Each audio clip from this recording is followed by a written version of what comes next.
Hello, my name is Kiona Meade, and I'm recording this capstone project on slow burn, presenting a stakeholder engagement and marketing plan.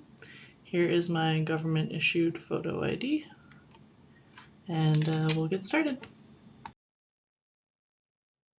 Andy Dubrava and Tiffany Ortiz were the culinary masterminds behind the slow burn concept, which was really focused on zero waste cooking.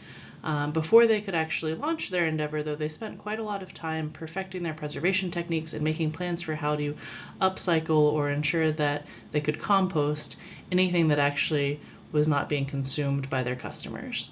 In 2022, pretty late in the year, closer to September, they actually launched Slow Burn officially and started their mobile dining experience with various patrons around the US and Canada. If we fast forward 18 months to 2024, they then announced that they were going to be taking over at the Catbird seat as the master chefs there, but still have this focus on zero waste cooking and food production. So their mission has remained the same throughout. With this transition from a very mobile and temporary sort of setup to one that is much more permanent and residential in nature, there's quite a shift in the stakeholders as well. So I wanted to spend some time going through these different stakeholders and considerations that need to be taken into account as Tiffany and Andy continue on their culinary adventures. Firstly, we start with customers. So looking at a shift from novelty and one-time experiences to trying to grow more loyalty, maybe repeat customers, or having people that, every time they go to Nashville are planning to stop by the Catbird seat is one of the things that they need to focus on. Secondly is suppliers. So when looking at Porter's 5 forces, the bargaining power of suppliers when you've got a mobile unit is actually relatively low. That's increased quite a bit with the shift to staying in Nashville. However, there's still some benefits with long-term contracts and partnerships that may be appealing and may be mutually beneficial, especially in a restaurant that looks at more of a circular economy approach like the Catbird seat.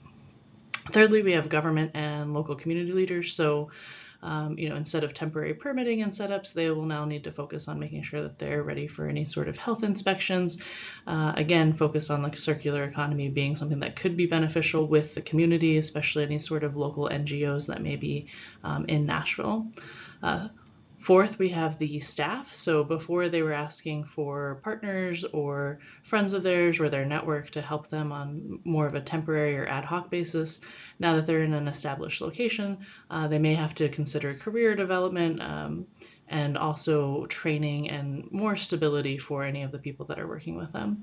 And last but definitely not least is the media and influencers and the impact that they may have on the kitchen and dining experiences and also the reputation that the Catbird seat may have moving forward. So making sure that that community or particular audience or stakeholder group really understands the Catbird seat and the mission that Tiffany and Andy have brought with them there is really critical to their success. Slow Burn has this ambition to share its mission more widely, and while they've transitioned to a more permanent location at the Catbird seat, there's still two underlying things that they're aiming for. Firstly is the ability to increase awareness around zero food waste in the restaurant industry. Not just that it is possible, but how it's possible to do that. And the other part is educating new customers. So again, this comes back to getting people to think about what their leftover food on their plates might mean in terms of climate change and the impact on sustainability overall. Other examples, kitchen and food prep, how much of your average fruit actually goes to waste versus what gets eaten.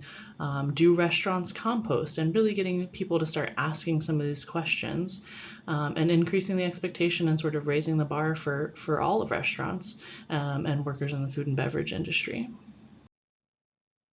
We're going to dive a little bit deeper into each of those themes that were at the bottom of the last slide, but I want to take a step back and think about the overall campaign overview here.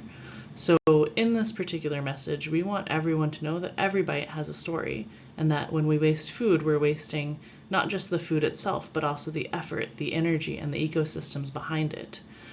For years, the chefs from Slow Burn, Andy and Tiffany have been working to ensure that zero food waste cooking is a reality and it is a possibility that others can achieve. And so now they're taking this and able to scale it up quite a bit more and have been changing the future of food and how we consume it one meal at a time.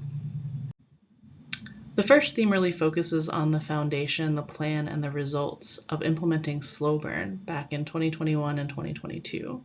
So the example that's here on the slide is actually where Tiffany and Andy took a passion fruit and were able to use every aspect of that through a variety of consumer products and upcycling.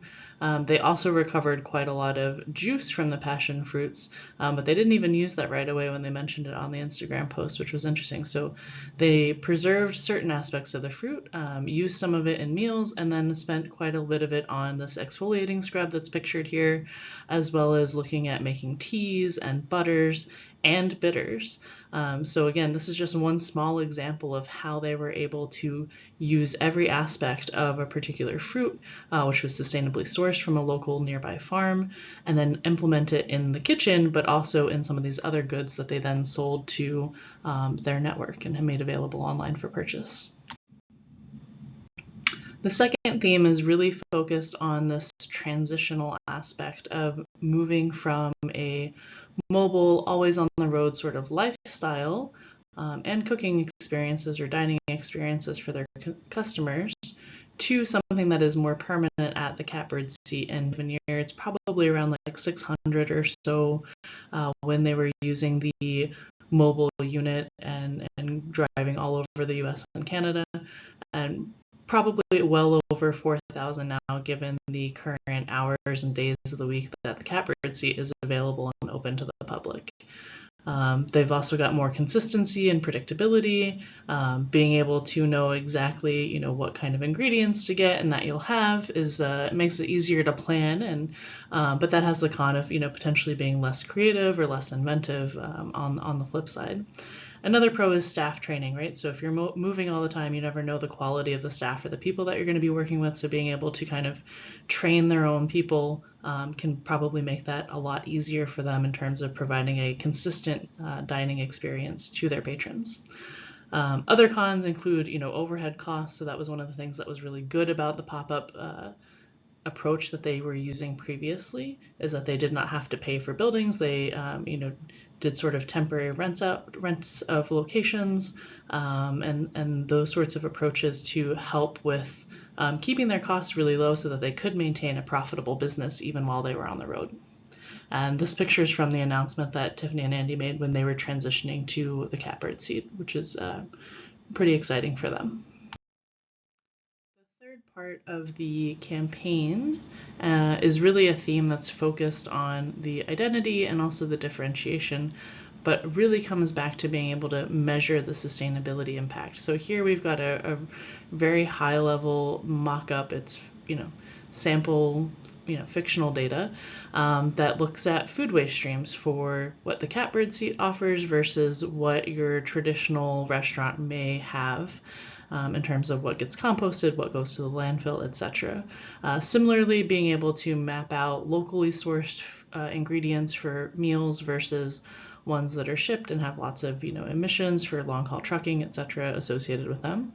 And then I also thought it would be interesting to be able to show the CO2 equivalent impact per year based on how frequently someone visits, since that's one of the things that needs to be focused on, is getting people to be repeat customers and loyal customers of the catbird seat to ensure that, one, their restaurant is always full anytime that there is a meal being served, and two, really helping increase the overall impact of what is being consumed and prepared with this zero waste cooking approach.